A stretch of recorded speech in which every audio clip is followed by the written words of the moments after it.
যেভাবে সে পড়ায় এটি অদ্বিতীয়। যেভাবে সে হাঁটে তাকে খুব আকর্ষণীয় লাগে।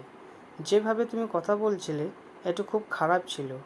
এই ধরনের সেন্টেন্সেস আমরা ইংরেজিতে কিভাবে ট্রান্সলেট করব? এই সেন্টেন্সগুলিতে একটি কমন কথা রয়েছে, সেটি হচ্ছে যেভাবে বা ধরন। আমরা যে ওয়ার্ডটি এর জন্য ইউজ করব সেটি হচ্ছে the way.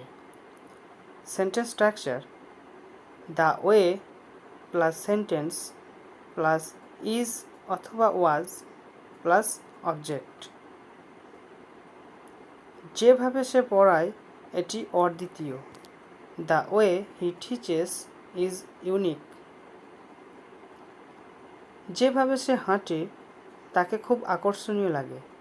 The way she walks is very attractive. যেভাবে তুমি কথা বলছিলে এটি খুব খারাপ ছিল। The way you were talking was very bad. যেভাবে তুমি তার সঙ্গে আচরণ করছিলে এটি অভদ্রতা ছিল। The way you behaved with him was rude. যে ধরনের তুমি পোশাক পরো এটি প্রশংসনীয়। The way you wear dresses is admirable. আমরা অনেক সময় এই ধরনের সেন্টেন্সেসও বলি, আমি তার কথা বলার ধরন পছন্দ করি। তোমার হাঁটার ধরন আমি পছন্দ করি। যেভাবে তুমি হাঁটো আমার ভালো লাগে। এই ধরনের সেন্টেন্সেস ইংরেজিতে বলার জন্য আমরা যে স্ট্রাকচারটি ইউজ করব সেটি হচ্ছে sentence plus the way plus sentence.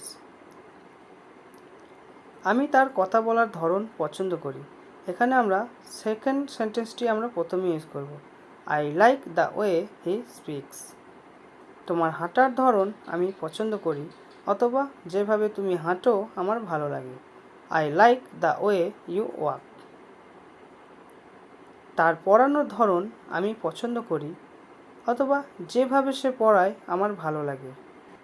I like the way he teaches. Thank you for watching. আজকের ভিডিওটি এই পর্যন্তই। দেখা হচ্ছে নেক্সট ভিডিওতে। বাই।